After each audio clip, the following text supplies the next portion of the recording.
દરેક ગામમાંથી દૂધ એકત્રિત કરી અમે પેસ્ટરાઇઝ કરી કોથળીઓમાં પેકિંગ કરી દરેક માલધારીનો સપોર્ટ સાથે અમે ચાનું વિતરણ કર્યું છે.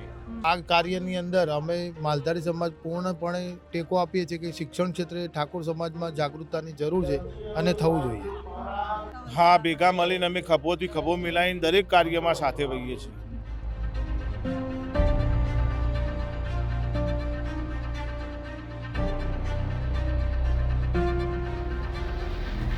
વ્યવસ્થામાં અમે ગાંધીનગર દક્ષિણ વિધાનસભાના વિસ્તારમાંથી માલધારી યુવાનો આવીએ છીએ અને ત્યાં અમે સ્વયંભૂ આજે સાંજનું દૂધ ડેરીમાં કે વારામાં ના આપીને સ્વયંભૂ એકત્રિત કરીને એક ખાનગી ડેરીમાં એની પ્રોસેસ કરીને પેકેજિંગ કરીને અહીંયા ચા નાસ્તાનું આયોજન અમે બધા ભેગા થઈને કરેલું છે. રાજનીતિ હોવી જોઈએ, પણ જ્યારે સમાજની કોઈ વાત આવે, સમાજના જ્યારે શિક્ષણની વાત આવે, વ્યસન મુક્તિની જ્યારે વાત આવે ત્યારે દરેક અમારા સમાજના નેતાઓ રાજનીતિને સાઈડમાં મૂકતા હોય છે અને એક સમાજ માટે બધા એક મંચ ઉપર ભેગા થઈને સમાજને આગળ વધારવા માટે બધા પ્રયત્નો કરતા હોય છે.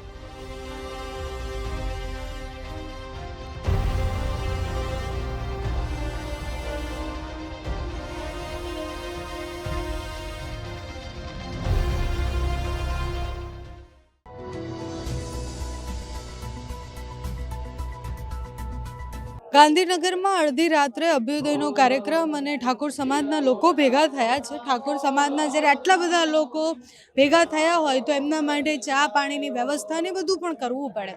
પણ અહીંયા એક સુંદર તસવીર સામે આવી છે કે ઠાકોર સમાજનો કાર્યક્રમ છે પણ માલધારી સમાજ આગળ આવી અને આ બધી જ વ્યવસ્થાઓ કરી રહ્યા છે અને બધા માટે ચા નાસ્તાની વ્યવસ્થા ને બધી કરી છે. લોકો સાથે વાત કરવી છે.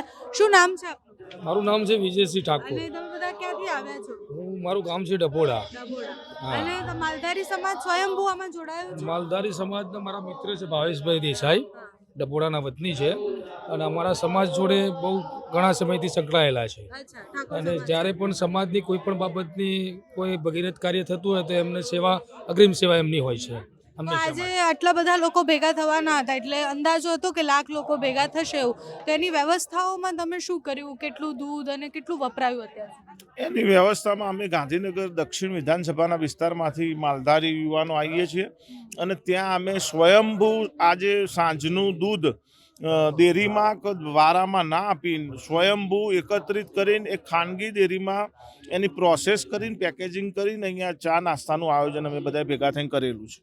અને કેટલી વ્યવસ્થા કરી છે તમે? અમે 1000 લીટર દૂધનો ચા માટેની વ્યવસ્થા કરેલી છે. અને આ બધા માલધારીઓ સ્વયંભૂ એટલું દૂધ હા, સ્વયંભૂ એકત્રિત કરીને અમે આ વ્યવસ્થા કરેલી. અને કેટલા સમયથી આની તૈયારીઓ કરતા હતા? આની તૈયારીઓ અમે લગભગ અઠવાડિયાથી દરેક મિટિંગો વાઇઝ અમારા દરેક ગામડાઓમાં કરીને ચાલુ હતી. માલધારી સમાજ અને ઠાકોર સમાજ આમ ભેગા મળીને રહેતા હોય? હા, ભેગા મળીને અમે ખભોથી ખભો મિલાવીને દરેક કાર્યમાં સાથે વહીએ છીએ. આ કાર્યક્રમમાં શું લાગે છે કે આ જે ઉપદેશ સાથે કાર્યક્રમ ભેગો થયો છે એ કેટલો પરિપૂર્ણ થશે? માનનીય અલ્પેશભાઈનું શરૂઆતથી આપણે મિશન જોયું છે કે એમને ઠાકોર સમાજ માટે શિક્ષણ ક્ષેત્રે આજનું જે મિશન છે કે સવારે સરસ્વતી ધામનું નિર્માણ થવાનું છે, તો શિક્ષણ ક્ષેત્રે ખરેખર દરેક સમાજ કામ કરી રહ્યો છે. તો ઠાકોર સમાજને આ કાર્યની અંદર અમે માલધારી સમાજ પૂર્ણપણે ટેકો આપીએ છીએ કે શિક્ષણ ક્ષેત્રે ઠાકોર સમાજમાં જાગૃતતાની જરૂર છે અને થવું જોઈએ. અત્યારે આ વ્યવસ્થાઓ કેવી છે? બરાબર ચાલી રહી છે? વ્યવસ્થા બહુ સારી ચાલી રહી છે અને પબ્લિક પણ બધું સમાજ આજે રાત્રે 3 વાગે જો ભેગો થયો છે અમારા માટે ગૌરવની વાત છે સમાજ માટે. કેટલા લોકો તમને લાગે છે અંદાજે ભેગા થયા છે? અને લગભગ અંદાજે મને આમ તો એકાદ લાખ પબ્લિક જેટલું મને લાગે છે એમ. અને ક્યાંથી આવ્યા છે બધા? બનાસકાંઠા, પાટણ, રાધનપુર, સમગ્ર આખો ઉત્તર ગુજરાત સૌથી વધારે ઘસારો છે. સમાજ નીતિની જ્યારે વાત આવે, સમાજના કાર્યક્રમો થાય એટલે એક પાછળ એક પ્રશ્ન જોડાઈ જ જતો હોય કે મંચ પર બેઠેલા નેતા રાજનીતિ પણ સાથે કરતા હોય, માત્ર સમાજ માટે ના હોય. રાજનીતિ હોવી જોઈએ, પણ જ્યારે સમાજની કોઈ વાત આવે, સમાજના જ્યારે શિક્ષણની વાત આવે, વ્યસન મુક્તિની જ્યારે વાત આવે ત્યારે દરેક અમારા સમાજના નેતાઓ રાજનીતિને સાઈડમાં મૂકતા હોય છે અને એક સમાજ માટે બધા એક મંચ ઉપર ભેગા થઈને સમાજને આગળ વધારવા માટે બધા પ્રયત્નો કરતા હોય છે.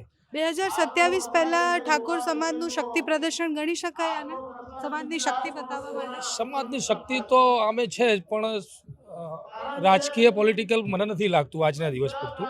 એક સમાજ માટે જ બધા ભેગા થયા છે. તમારું શું નામ છે? દેસાઈ વિજય. અને આટલા બધા લોકો ભેગા થયા તો તમે આ વ્યવસ્થાઓ કરી તો તમારી ટીમ કેટલી મોટી છે અને કેટલા સમયથી કામ કરે હું દરેક ગામમાંથી દૂધ એકત્રિત કરી અમે પેસ્ટરાઇઝ કરી કોથળીઓમાં પેકિંગ કરી દરેક માલધારીનો સપોર્ટ સાથે અમે ચાનું વિતરણ કર્યું છે. કેટલી ટીમ છે તમારી? અમારું દરેક ગામમાંથી માણસો અલગ અલગ ટીમ બનાવવામાં અને આ કાર્યક્રમ કેવો સફળ લાગી રહ્યો છે સફળ તમને? 100% સફળ. એટલે જ્યારે ઠાકોર સમાજનો કાર્યક્રમ છે, માલધારી સમાજના લોકોએ મદદ કરી અને બધું કામ કર્યું છે અને એ વ્યવસ્થાઓ પણ અત્યારે દેખાઈ રહી છે કે બહુ જ બધા લોકો જે દૂર દૂરથી આવ્યા છે, ઘણા બધા લોકો એવા છે કે જે 8-9 વાગે આવ્યા છે, ઘણા બધા લોકો બહુ જ વહેલા આવી ગયા છે અને કાર્યક્રમને હજી અડધો સમય થયો છે, 3 વાગી ગયા છે, 6 વાગ્યા સુધી કાર્યક્રમ થવાનો છે અને બધાની વ્યવસ્થાઓ આ બધા લોકોએ ભેગા મળીને કરી છે.